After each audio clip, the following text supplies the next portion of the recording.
بسم اللہ الرحمن الرحیم۔ ایک سوال عام طور پر لوگوں کی جانب سے کیا جاتا ہے کہ بہت سارے اہل تشیع نمازیں تو پڑھتے ہیں مگر وہ زکوٰۃ ادا نہیں کرتے، جبکہ قرآن مجید میں تقریباً جہاں جہاں نماز کا تذکرہ آیا ہے وہاں زکوٰۃ کا تذکرہ بھی آیا ہے۔ اقیموا الصلاۃ وآتوا الزکاۃ، نماز قائم کرو اور زکوٰۃ ادا کرو۔ تو سوال یہ پیدا ہوتا ہے کہ پھر زکوٰۃ کیوں نہیں دیتے؟ حقیقت یہ ہے کہ ہم فقط ان چیزوں پر زکوٰۃ دیتے ہیں جن چیزوں پر اللہ کے رسول صلی اللہ علیہ وآلہ وسلم دیا بھی کرتے تھے، اور انہوں نے ارشاد بھی فرمایا کہ ان چیزوں پر زکوٰۃ دینی ہے،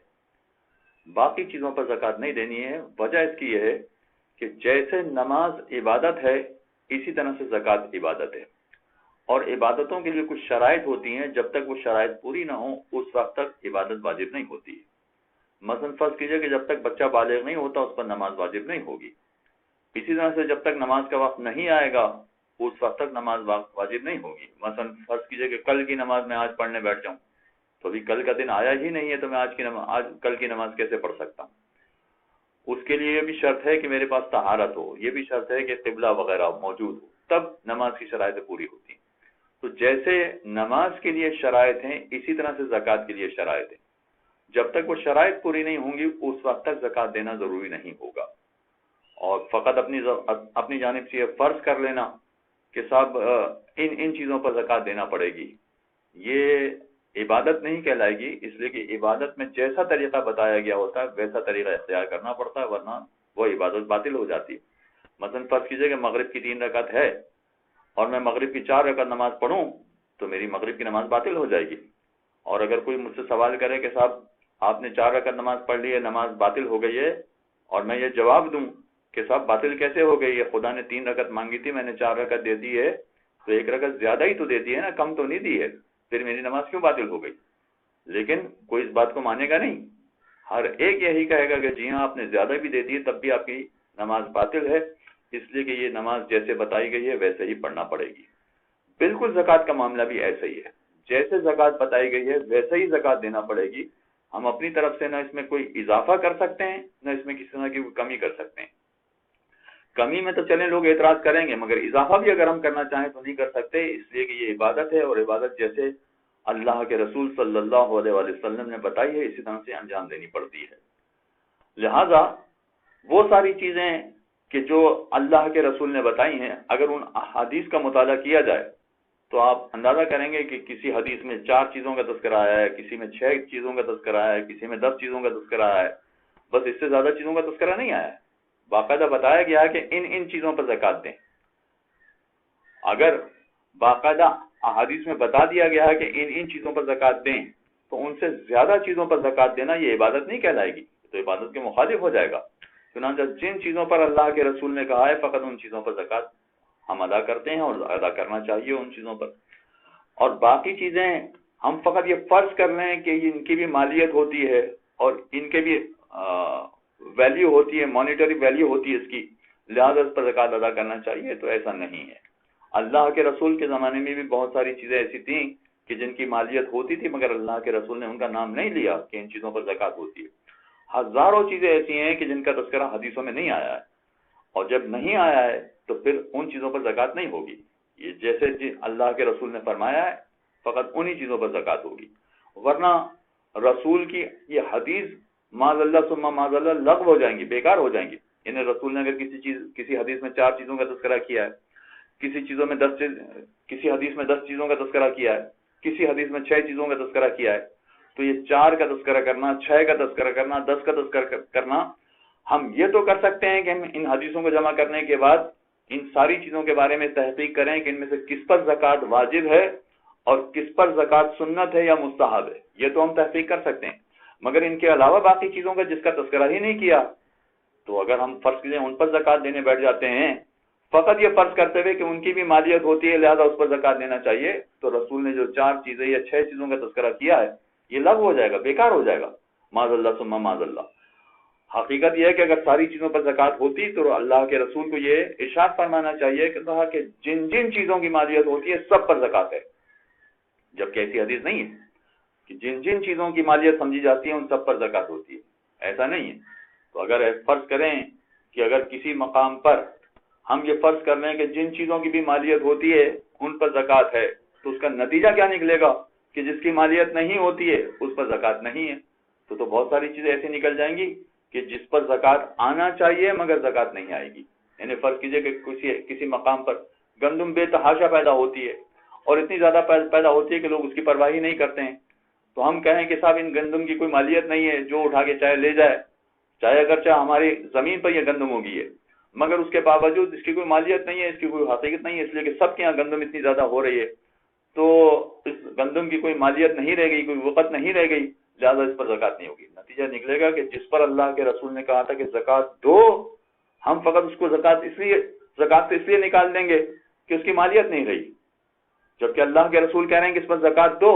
ہم دینے کے لیے تیار نہیں ہوں گے، یہ فرض کرتے ہوئے کہ اس کی مالیت نہیں رہی. اور جس پر اللہ کے رسول نے نہیں کہا اس پر ہم زکوٰۃ دینے بیٹھ جائیں گے. مثلا آج دنیا میں پانی کی بوتلیں جو بک رہی ہیں، پانی کی صورت میں ہم پانی پر زکوٰۃ دینے بیٹھ جائیں گے، اس لیے کہ ہم یہ کہیں گے کہ سب پانی کی بھی مالیت ہوتی ہے، جبکہ اللہ کے رسول نے کسی حدیث میں نہیں کہا کہ آپ پانی پر زکوٰۃ دیں. تو جس پر زکوٰۃ دینے کے لیے نہیں کہا گیا ہے اس پر ہم زکوٰۃ دینے بیٹھ جائیں گے، اور جس کے بارے میں کہا گیا ہے اس پر زکوٰۃ نہیں دیں گے.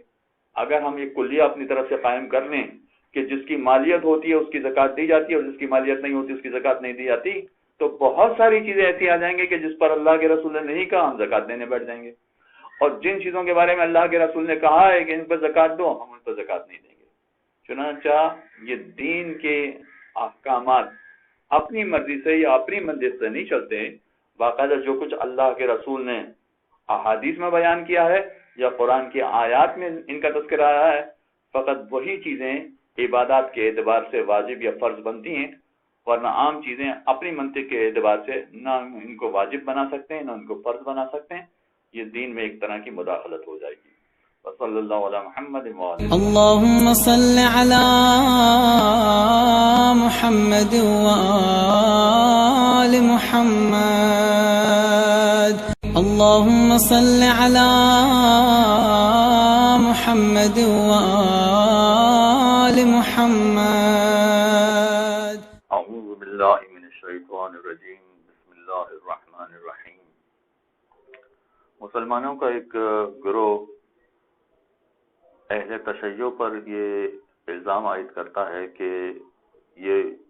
قرآن پر مکمل طور سے عمل نہیں کرتے ہیں، اس لیے کہ قرآن میں کئی مقامات پر جہاں نماز پڑھنے کا تذکرہ آیا ہے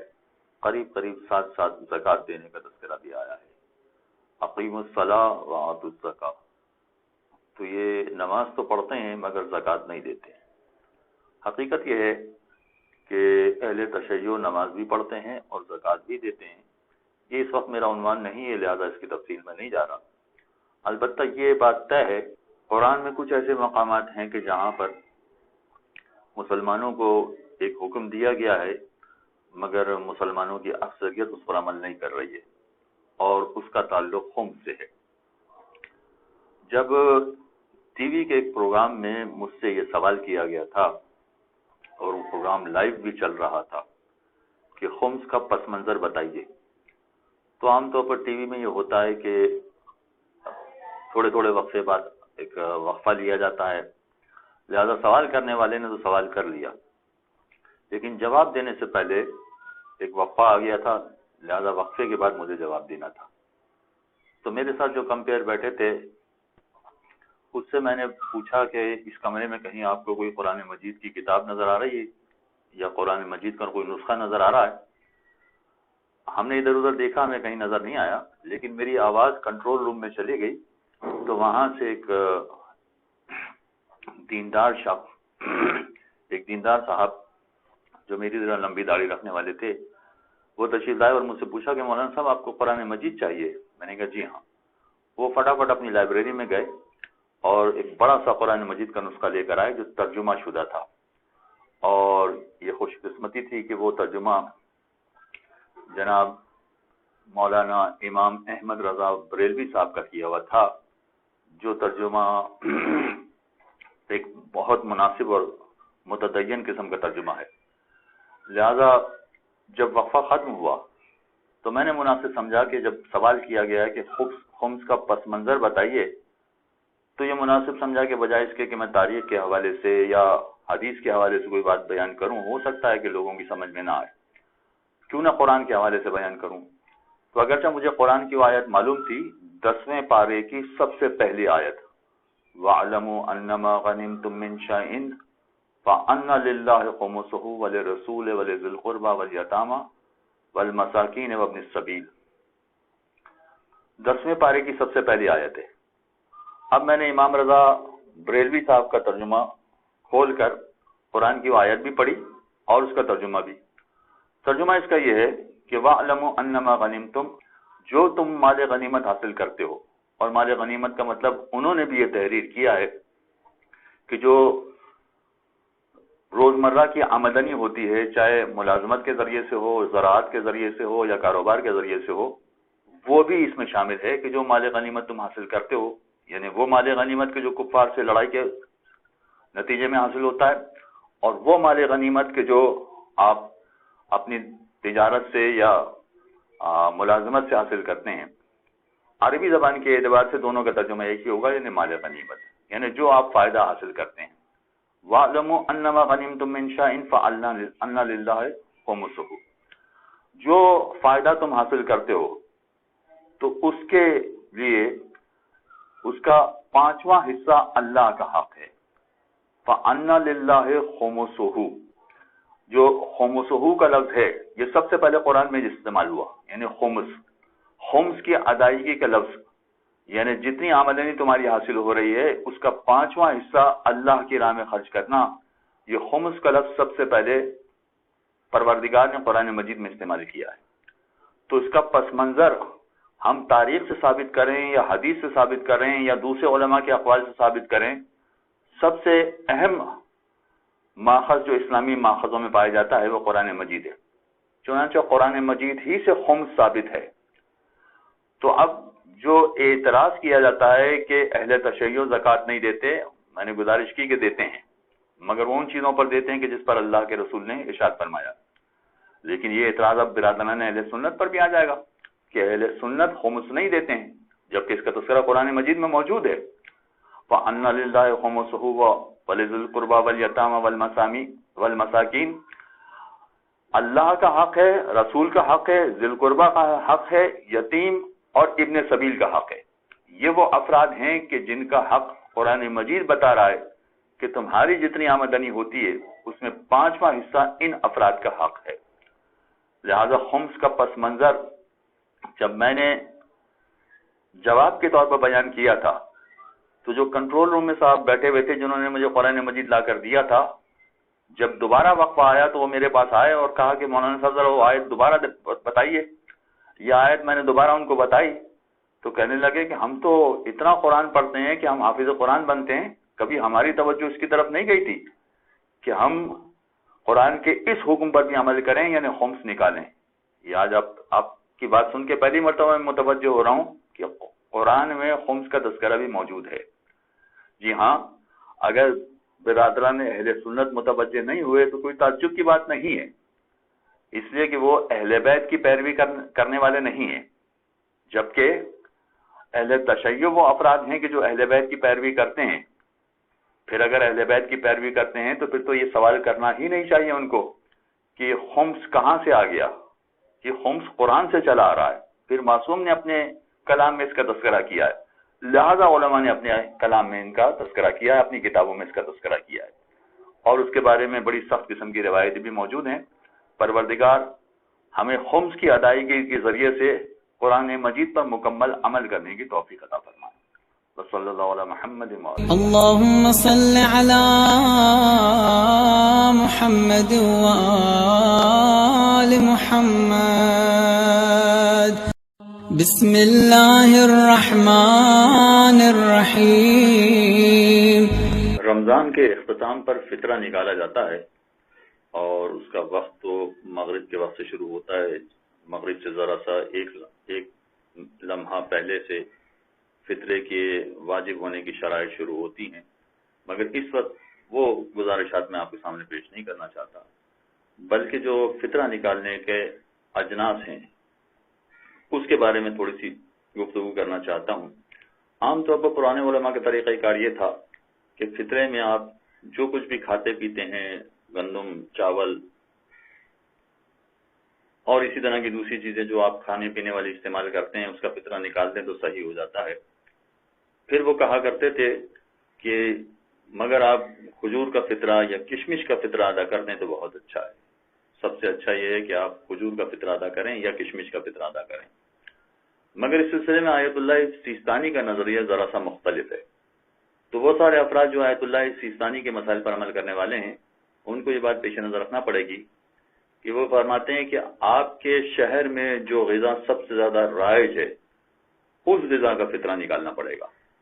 تو ہمارے جیسے ملکوں اور شہروں میں آٹا تو کھایا جاتا ہے بڑی مقدار میں، چاول بھی کھایا جاتا ہے اچھی خاصی مقدار میں رائج ہے، لیکن ہمارے جیسے ملکوں اور شہروں میں کھجور بطور غذا استعمال نہیں کی جاتی یا کشمش بطور غذا استعمال نہیں کی جاتی۔ تو وہ فرماتے ہیں کہ احتیاط واجب یہ ہے کہ آپ کے اپنے شہروں میں جو رائج غذا ہے اس کا فطرہ نکالا جائے۔ لہٰذا اگر آغائی سیستانی کے مسائل پر عمل کرنے والے ہیں تو وہ کھجور کا فطرہ نہیں نکال سکتے، وہ کشمش کا فطرہ نہیں نکال سکتے، خصوصیت سے ہندوستان پاکستان میں رہنے والے افراد کہ جن کے یہاں کھجور بطور غذا رائج نہیں ہے، کشمش بطور غذا رائج نہیں ہے،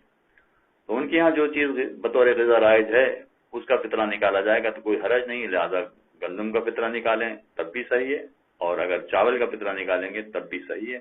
اور اسی طرح سے باقی دال یا دوسری چیزوں کا فطرہ بھی نکالیں تب بھی کوئی حرج نہیں ہے، اس لیے کہ یہ ساری چیزیں بھی ہماری غذا میں رائج ہیں۔ وصلی اللہ علی محمد۔ اللهم صل على محمد وآل محمد۔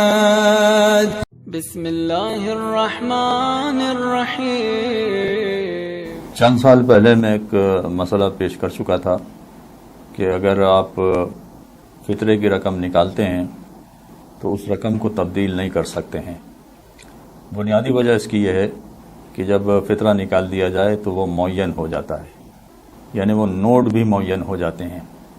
فرض کیجئے کہ آپ نے 100 روپے والے نوٹ نکالے ہیں فطرے میں، تو 100 روپے والوں ہی سے اسے تبدیل کرنا چاہیں تب بھی تبدیل نہیں کر سکتے۔ یہ جائے کہ آپ کہیں کہ مجھے کھلے پیسے چاہیے تھے لہٰذا میں 500 روپے رکھ رہا ہوں اور 100 والے 5 نوٹ نکال رہا ہوں، فطرے میں یہ کام نہیں ہو سکتا ہے۔ خمس میں یا باقی وجوہات میں یہ ممکن ہے، لیکن فطرے میں ایک مرتبہ آپ نے طے کر لیا کہ یہ رقم فطرے کی ہے تو اسے تبدیل نہیں کیا جا سکتا ہے۔ جب تک یہ کورونا وائرس نہیں پھیلا تھا اس وقت تک کم از کم پاکستان، ہندوستان کے لوگ بڑی تعداد کیش میں فطرہ نکالا کرتے تھے، لہذا ان کے لیے کوئی مشکل نہیں تھی۔ ان کو اگر مسئلہ معلوم بھی ہو گیا کہ فطرے کی نوٹ تبدیل نہیں ہو سکتی ہے تو وہ تبدیل نہیں کرتے تھے، لا کے جمع کرا دیتے جہاں جمع کرانا ہوتا ہے۔ لیکن اس سال ایک اور مسئلہ کھڑا ہو گیا ہے، وہ یہ کہ ایک بڑی تعداد اب آن لائن پیسے جمع کروا رہی ہے اور آن لائن پیسے ٹرانسفر کر رہی ہے۔ مغربی دنیا میں تو پہلے سے ہو رہا تھا، لیکن اب پاکستان، ہندوستان جیسے ملکوں میں بھی یہ ہونے لگا ہے۔ لہذا اگر کوئی شخص فطرے کی رقم جمع کرواتا ہے، چاہے اس کا اکاؤنٹ ہو یا نہ ہو، فرض کیجئے کہ اس کا اکاؤنٹ ہے تو اپنے اکاؤنٹ سے مثلا ہمارے اکاؤنٹ میں پیسے جمع کروا رہا ہے اور ہمیں اطلاع کر دیتا ہے کہ یہ فطرے کی رقم ہے، تب بھی یہ معاملہ آئے گا۔ اور اگر فرض کیجئے کہ اس کا اکاؤنٹ نہیں ہے، مگر چونکہ کورونا وائرس کی وجہ سے اسے شہر کے دوسرے علاقے سے یہاں آنا اور پیسے جمع کرانا بڑا دشوار ہے، تو یہ کر دیتا ہے یا کہہ دیتا ہے کہ میں نے آپ کے اکاؤنٹ میں پیسے جمع کروا دیے ہیں۔ مثلا وہاں سے اس نے 500 روپے جمع کروائے اور یہاں ہمارے اکاؤنٹ میں ڈپازٹ ہو گئے، تو اب فطرہ معین کیسے ہوگا؟ سوال یہ پیدا ہوتا ہے کہ اگر وہ یہ کہے کہ یہ فطرے کی رقم میں جمع کروا رہا ہوں، تو فطرے کی رقم کے وہ والے نوٹ تو ہمیں نہیں ملیں گے جو انہوں نے وہاں جمع کروائیں، اور اگر وہ نہیں ملیں گے اور ہم جو بینک سے پیسے نکلوائیں گے تو وہ الگ ہوں گے۔ چاہے اس نے 100 روپے والے نوٹ جمع کروائے ہوں اور ہم بھی بینک والے سے یہی کہیں کہ آپ 100 روپے والے نوٹ ہمیں دیں، تو سوال یہ پیدا ہوگا کہ جو فطرہ معین کرنا چاہیے وہ معین تو نہیں ہوا، پھر فطرہ کیسے نکالا جائے گا؟ یہ اس سال کا بہت اہم مسئلہ ہے، خصوصیت سے ان دیندار افراد کے لیے کہ جو فطرہ نکالنا چاہتے ہیں. تو اب اس سلسلے میں گزارش یہ ہے کہ جو بھی بینکوں کے ذریعے، کریڈٹ کارڈ کے ذریعے یا آن لائن فطرہ دینا چاہتے ہیں ان کو ایک کام کرنا پڑے گا. وہ یہ کہ اگر فطرہ اکاؤنٹ سے اکاؤنٹ میں ٹرانسفر کر رہے ہیں، مثلا فرض کیجئے کہ آن لائن کسی نے ہمارے ہاں قرآن و عطرت اکیڈمی کے اکاؤنٹ میں ٹرانسفر کر دیا، تو اس نے بظاہر تو کوئی رقم ہی جمع نہیں کروائی، فقط اکاؤنٹ سے اکاؤنٹ میں پیسے جمع ہوئے ہیں تب بھی. اور اگر فرض کیجئے کہ وہ رقم جمع کروا کے پھر وہ اکاؤنٹ میں ٹرانسفر کروا رہا ہے، یا کریڈٹ کارڈ سے ڈائریکٹ ٹرانسفر کروا رہا ہے، یا اے ٹی ایم سے ٹرانسفر کروا رہا ہے، جو بھی طریقہ ہوگا، وہ پیسے ٹرانسفر کروانے کے بعد جہاں پیسے دے رہا ہے، چاہے وہ کسی مستحق کو پیسے دے رہا ہو، چاہے کسی ادارے والے کو پیسے دے رہا ہو، یہ یاد رکھیے کہ ادارے والے بھی ادارے کے لیے فطرے کی رقم استعمال نہیں کر سکتے. ادارے والے بھی کسی غریب افراد کو دیں گے، اس لیے کہ آیت اللہ سیستانی کا مسئلہ یہ ہے کہ فطرے کی رقم احتیاط واجب ہے کہ فقط غریب افراد پر خرچ کی جائے. یہ رقم ادارے جیسے لوگ مساجد میں جمع کروا دیتے ہیں، امام بارگاہ میں جمع کروا دیتے ہیں، اگر مساجد اور امام بارگاہ والے بھی غریب افراد کو دے دیں گے تو بات ٹھیک ہو جائے گی. لیکن اگر مساجد والے اپنی تعمیر کے لیے، مسجد کی تعمیر کے لیے وہ استعمال کریں تو وہ آیت اللہ سیستانی کے یہاں صحیح نہیں ہے. لہذا اگر مستحق کو دیا جا رہا ہے فطرہ، یعنی اکاؤنٹ سے ٹرانسفر کیا جا رہا ہے یا ادارے کے اکاؤنٹ میں ٹرانسفر کیا جا رہا ہے، تو اب طریقہ کار یہ ہوگا کہ مستحق یا ادارہ یا تو وہ پیسے نکالے گا بینک سے، اور بینک سے پیسے نکالنے کے بعد پھر ان جو اطلاع دی ہے کہ آپ کے اکاؤنٹ میں جمع کروا دیے ہیں ان کو بتائے گا، یا پہلے سے ان سے پرمیشن لے لے گا کہ جو آپ نے پیسے فطرے کی رقم وہاں جمع کروائی تھی، اس رقم کے بدلے ہم نے یا تو کیش نکال لیا ہے یا اپنے پاس سے کیش نکال دیا ہے، اکاؤنٹ سے کیش نہیں نکالا. اپنے پاس سے کیش نکالنے کے بعد آپ کی جانب سے ہم نے اس رقم پر فطرے کی نیت کر لی ہے، اور فطرے کی رقم نیت کرنے کے بعد اس کا الگ سے پیکٹ بنا کر اس کو فطرے کے طور پر استعمال کیا جائے گا. تو اب دو طریقے ہیں، یا تو فطرہ جمع کروانے والے جو اکاؤنٹس کے ذریعے سے، بینک کے ذریعے سے فطرہ جمع کروائیں گے، یا تو وہ خود یہ کہیں کہ جب آپ پیسے نکلوا لیں یا اپنی طرف سے کیش نکال لیں تو ہمیں بتا دیں، پھر ہم فطرے کی نیت کریں گے. اور یہ طریقہ اگر مشکل لگ رہا ہے تو پھر آسان طریقہ یہ ہے کہ جو بھی فطرہ جمع کرانے کے بارے میں کہتا ہے کہ میں نے آپ کے اکاؤنٹ میں فطرہ جمع کروا دیا ہے، ان سے کہہ دیا جائے کہ ٹھیک ہے آپ کے پیسے بینک میں آ گئے، اب اس پیسے کے بدلے میں ہم کیش اپنی طرف سے نکال کر آپ ہمیں وکیل بنا دیں کہ آپ کی جانب سے ہم فطرے کی نیت کر لیں جو کیش ہم نے نکالا اس پر. لہذا وکیل بن کے، اگر ان کی جانب سے وکیل بن کے فطرے کی رقم کا تعین کر دیا جائے گا تو اس کے بعد وہ معین ہو جائے گا اور اس کے بعد فطرے کی ادائیگی ہو جائے گی. تو ذہن میں رکھیے کہ یہ جو افراد بھی آن لائن فطرہ جمع کروا رہے ہیں، خصوصیت سے مغربی دنیا میں، ویسے تو یہ کلپ ماشاءاللہ پوری دنیا میں جا رہی ہے، لہذا مغربی دنیا والے اگر پہلے غلطی کرتے رہے تھے تو اس سال اصلاح کی گنجائش ہے کہ وہ جہاں کہیں بھی فطرہ جمع کروائیں ان کو یا تو وکیل بنا دیں تاکہ وہ فطرے کی نیت کریں، یا آپس میں کوئی ایسا کوارڈینیشن کر لیں کہ کیش ہاتھ میں آنے کے بعد جو فطرہ نکالنے والے ہیں وہ فطرے کی نیت کر لیں. اس طرح سے فطرے کی رقم معین ہوگی، ورنہ معین نہیں ہوگی. یہ ایک بات ہو گئی. دوسری بات یہ ہے کہ فطرہ نکالنے کا وقت شروع ہوتا ہے شب عید سے لے کر ظہر کے وقت تک. عید کے دن ظہر کے وقت تک فطرہ نکالا جاتا ہے. آپ فطرے کی ادائیگی چاہے بعد میں کریں، آپ یہ سمجھیں کہ ذرا بہتر مستحق مل جائے گا یا خاص مستحق تک آپ پہنچانا چاہتے ہیں تو لازمی نہیں ہے کہ وہ عید کے دن ہی پہنچائیں. آپ تھوڑا سا ڈیلے کرنا چاہتے ہیں تو ڈیلے کر سکتے ہیں، مگر فطرہ نکال کے الگ کر لینا پڑے گا شب عید سے لے کر عید کے دن ظہر کے وقت تک. یعنی جیسے ہی ظہر کا وقت ختم ہوا، جیسے ہی ظہر کا وقت شروع ہوا، بلکہ جیسے ہی ظہر کا وقت شروع ہوا گویا فطرہ نکالنے کا وقت ختم ہو گیا. تو اب جو فطرہ نکالنے والے ہیں ان کو یہ بھی خیال رکھنا پڑے گا کہ اگر آن لائن فطرہ جمع کروایا ہے، اگر کریڈٹ کارڈ سے فطرہ جمع کروایا ہے یا کیش جمع کروا کے ان کو بتایا ہے کہ آپ کے اکاؤنٹ میں پیسے جمع کروا دیے ہیں، تو جن کے اکاؤنٹ میں پیسے جمع کروا دیے گئے ہیں